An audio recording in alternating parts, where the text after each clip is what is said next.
Sebenarnya terdapat banyak daerah di mana pria dan wanita dapat menunjukkan peranannya. Namun secara garis besar dapat dibagi ke dalam dua daerah utama, yaitu kehidupan keluarga termasuk rumah tangga dan kehidupan di luar rumah termasuk lingkungan sekolah dan lingkungan kerja. Dalam kehidupan keluarga, pria dan wanita menampakkan peranannya sebagai suami atau istri, sebagai ayah atau ibu, dan sebagai pemimpin atau ibu rumah tangga. Sedangkan di luar rumah, masing-masing pria dan wanita dapat menampakkan peranannya sesuai sejauh mana pria dan wanita dapat menampakkan peranannya dan mendominasi peranan tersebut.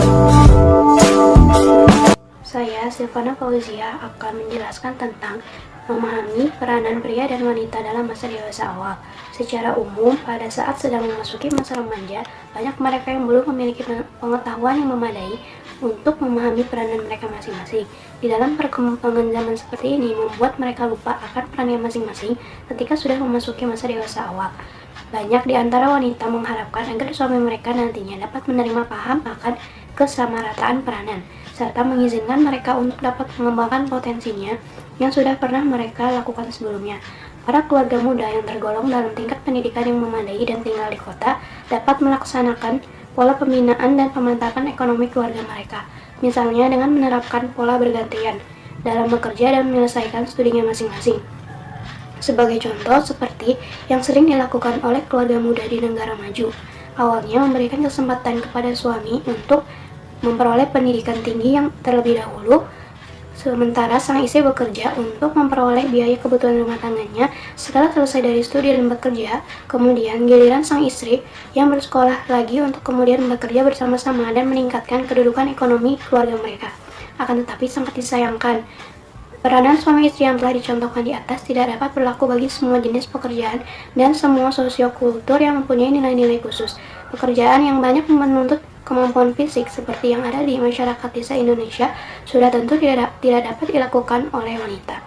Semua gambaran tersebut membuktikan bahwa realisasi paham kesamarataan peranan dapat dicapai oleh keluarga yang hanya berpendidikan memadai saja untuk bekerja dalam suatu karirnya. Namun, sementara keluarga yang hidup dalam lingkungan yang tidak memadai akan sulit untuk dapat mewujudkannya. Dari penjelasan tersebut, dapat disimpulkan bahwa adanya perbedaan peranan dan kesamaan peranan di atas tadi yaitu dikarenakan nilai-nilai dan lingkungan sosiokultur mempunyai nilai-nilai yang hidup. Nah, nilai-nilai tersebut melahirkan konsep-konsep peranan pria dan wanita dewasa yang merupakan hal yang perlu mereka pahami saat memasuki masa dewasa awal. Dengan demikian, pria dan wanita yang memasuki masa dewasa dapat menyesuaikan peranannya dengan baik, terutama dalam kehidupan berumah tangga. Terima kasih.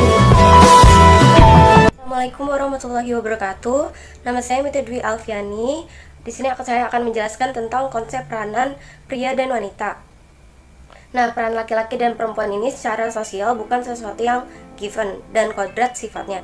Namun konstruksi peran sesungguhnya telah dibentuk jauh sebelum budaya dan perkembangan masyarakat mencapai titik didih kemajuan seperti sekarang. Nah, paling tidak terdapat dua teori peran yang bisa digunakan untuk melihat peran laki-laki dan perempuan. Tentu saja yang dimaksud peran di sini itu dalam konteks sosial. Nah, yang pertama ada teori natur.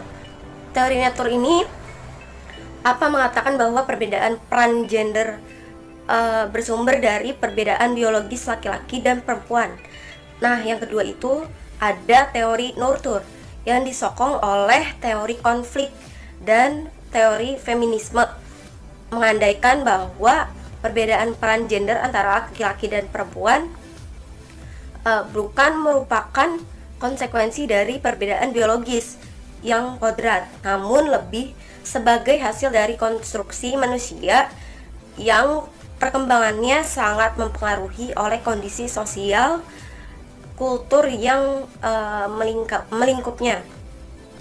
Nah, jadi di sini itu kedua teori peran ini pada tahap berikutnya senantiasa berjalan berlawanan.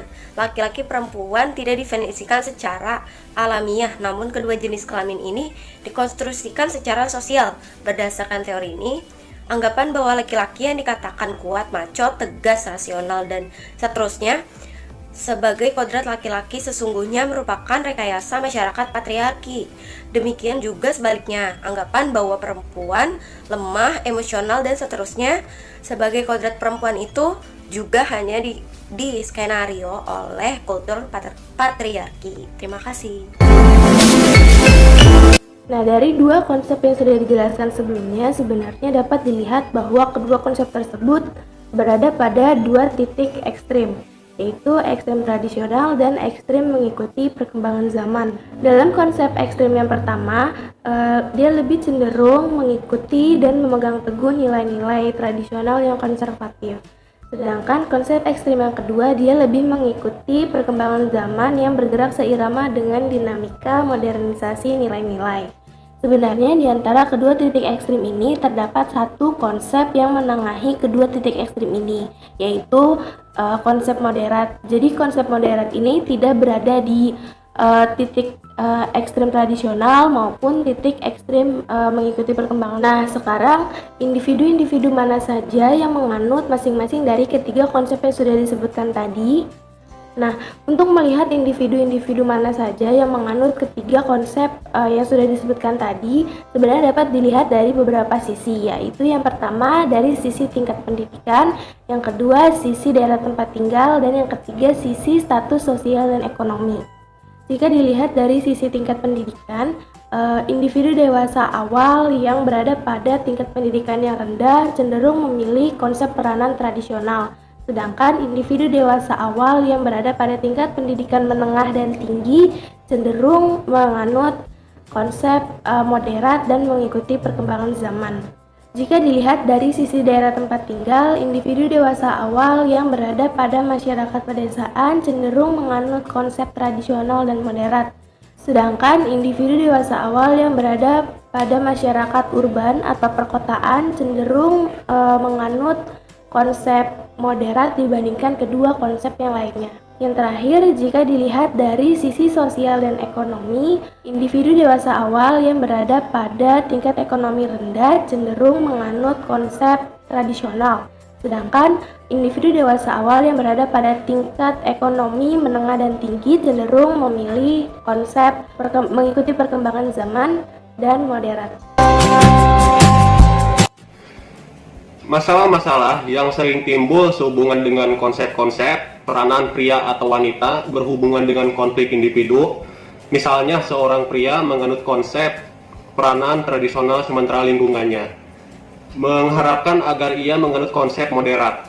Begitu pula ketika wanita menganut konsep mengikuti perkembangan zaman, sedangkan lingkungannya mengharapkannya menganut konsep tradisional. Apabila terjadi konflik seperti itu dalam diri individu, maka sangat mungkin individu tersebut akan merasa dirinya tak berguna dan kebingungan. Contohnya, pria selalu berusaha menjadi pelindung bagi wanita. Konflik atau kebingungan akan muncul saat wanita merasa tak butuh dilindungi.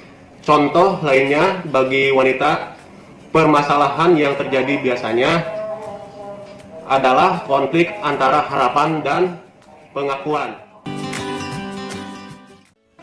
Di dalam mencapai penyesuaian peranan, orang dewasa awal yang dikatakan telah dapat mencapai penyesuaian peranannya adalah mereka yang telah memiliki kecocokan antara harapan peranannya dengan sesuatu apa yang dapat ia lakukannya.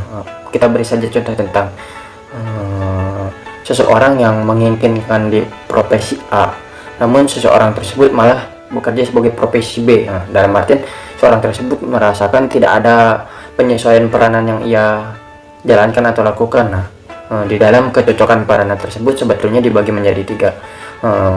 Yang pertama, ketika individu bersangkutan dapat mengubah diri sehingga sesuai antara apa yang harus dilakukan dengan tuntutan lingkungan terhadap apa yang harus diperankan. Yang kedua, ada individu yang bersangkutan dapat mengubah lingkungan sehingga lingkungan dapat sejalan dengan harapan yang diharapkan. Dalam artian ketika ada seseorang yang hidup di daerah tertentu atau hidup di daerah yang memiliki lingkungan dalam artian belum maju, nah seseorang tersebut memiliki harapan untuk memajukan lingkungan tersebut, untuk mengubah kehidupan lingkungan tersebut seperti itu. Dan yang ketiga, antara individu dan lingkungan telah mengalami perubahan sehingga terjadi kecocokan antara keduanya. Nah, maka dari itu pentingnya penyesuaian diri dalam peranan sebagai pria ataupun wanita tidak dapat dilepaskan dengan tanggung jawab atau tugas-tugas perkembangan yang harus ia dijalani di masa dewasa awal. Dia dalam artian ketika kita penyesuaian peranan atau menyesuaikan peran apa yang harus kita lakukan, tentunya sejalan atau topang oleh tugas dan tanggung jawab kita di masa awal seperti itu.